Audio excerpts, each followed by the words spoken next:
Hello everyone, this video is in continuation to our videos on animal kingdom where we were discussing about gnathostomes, and under gnathostomes we were discussing about chondrichthyes.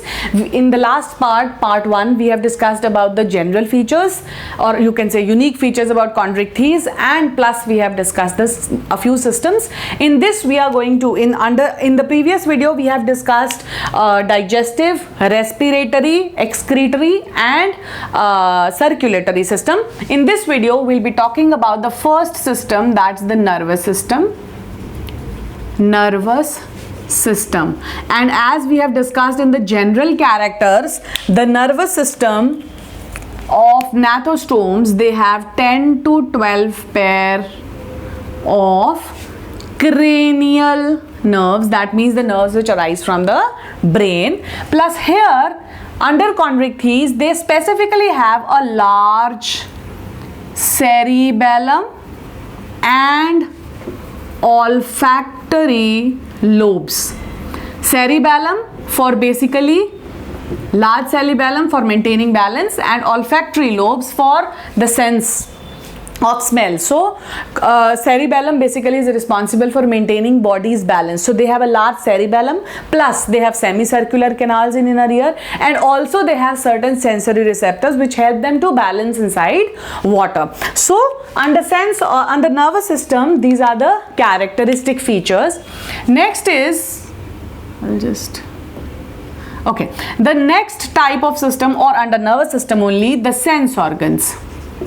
The various sense organs which are there inside chondrichthyes, which help them or enable them to sense different things. I'll just talk about it.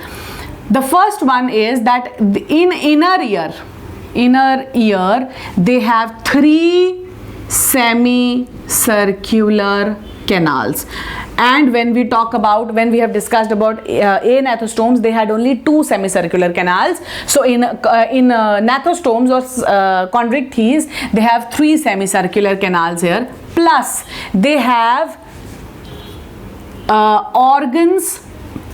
I'll use another pen. They have organs ventrally placed or in a line called rheoreceptor. Rheoreceptors. Now rheoreceptors are the ones which help to detect the water current or detect water current. How are they useful? The fish, while when swimming, why don't the fish, they collide among themselves? Reason being, they have on their side, on the streamlined body, on their sides, they have rheoreceptors present, which, as and when the fish swim, they can detect the water current and can, sense that other fish are swimming. So that's why they do not collide with each other. So these rheoreceptors are very important for the fish to swim in water.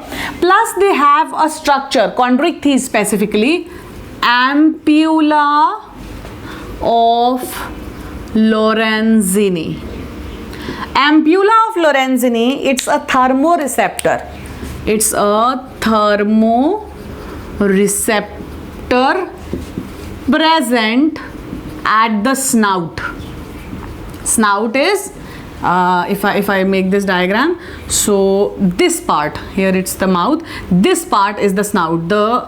I'll mark it with another color. This is the snout. So they have a thermoreceptor here to sense the temperature change. Fine. So the sense organs which are present here are, 1, in the inner ear they have 3 semicircular canals. Semicircular canals have a fluid present in it and they help in balancing the body. Fine. So semicircular canal has there are 3 semicircular canals. There are ventrally placed rheoreceptors to detect water current, and also ampulla of Lorenzini which are thermoreceptors and are present at the snout part to sense the temperature changes. So these are the various structures present in nervous and sensory system. Next system is a reproductive system. Now chondrichthyes, they can be ovoparous, ovoviviparous, and viviparous. I'll talk about all the three. Ovoparous are the ones which lay eggs. Ovoviviparous we'll discuss in detail, and viviparous are the ones which give birth to the young ones.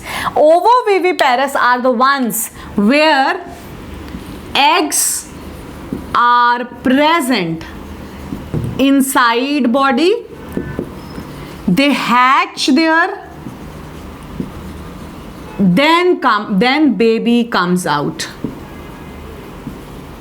Fine. Scoliodon is an example of ovoviviparous chondrichthyes. These are the type of organisms in which the eggs are there. They lay the eggs inside the body, and these eggs, they hatch inside the body, and then the small offsprings, they come out. They are ovoviviparous. Oviparous are the ones which are the ones which lay eggs directly, and viviparous are the ones which give birth. Fine. Under viviparous, which we have an example, Zygena.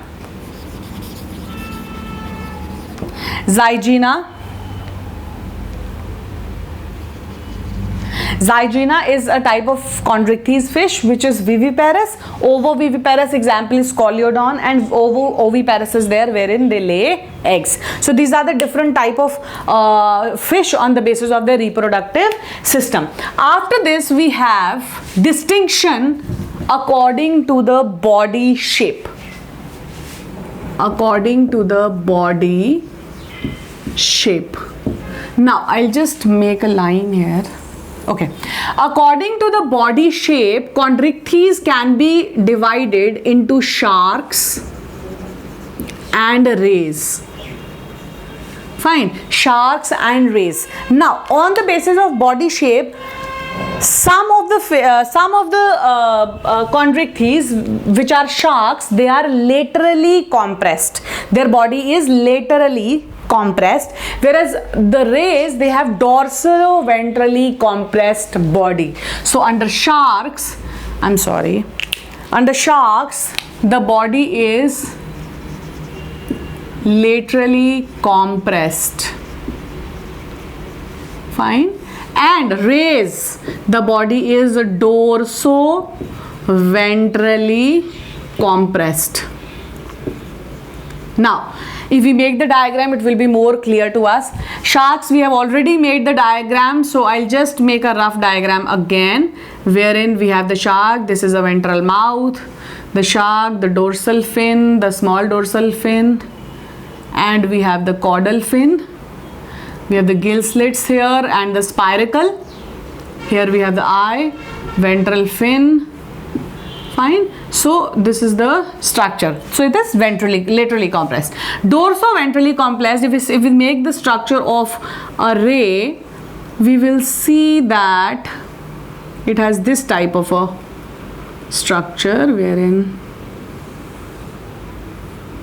okay, so here these are the two paired pectoral fins. They are paired in it also. In sharks also it's paired. Here we have the pelvic fins, and here we have the caudal or tail fin.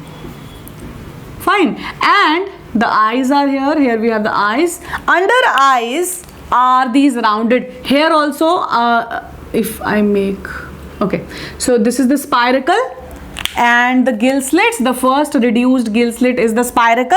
Here also, under the eye, there will be these spiracles, and beneath these spiracles, here we have the electric glands, because this is a torpedo or an electric ray. Fine. So in this diagram, you can clearly see that the pectoral fin is there, they are paired, pelvic paired, tail fin or caudal fin is single, eyes are there, under eyes are spiracles. I'll just label it spiracles, reduced gill slit as you say, and these are the electric glands. Fine. Now here in this sharks, you can clearly see the gill slits, but in the rays the gill slits are not visible. So that's one feature. Gill slits visible from one side, but herein gill slits present on the other side, on the side, you know, opposite to it. So gill slits not visible from top or front, whatever you say. Then the next feature of sharks is that they have, you know, they have spiracles present in it. Paired spiracles are present, whereas on the both the sides, spiracles on lateral sides, whereas herein spiracles under ice. Fine. उसके बाद sharks, they are you know, they are surface feeders. They float on the surface, so they are surface feeders, whereas rays are benthic, that means are bottom feeder. Fine. Now under sharks we have example Scoliodon, and under rays we have example torpedo, which is an electric ray. Fine. So these are the various systems of chondrichthyes and the division of chondrichthyes on the basis of body shapes into sharks and rays. We have discussed it in detail. You can use these pointers for your notes. In our next video, we'll start with the bony fishes or osteichthyes. Fine. So keep watching, liking, sharing, subscribing. Thank you.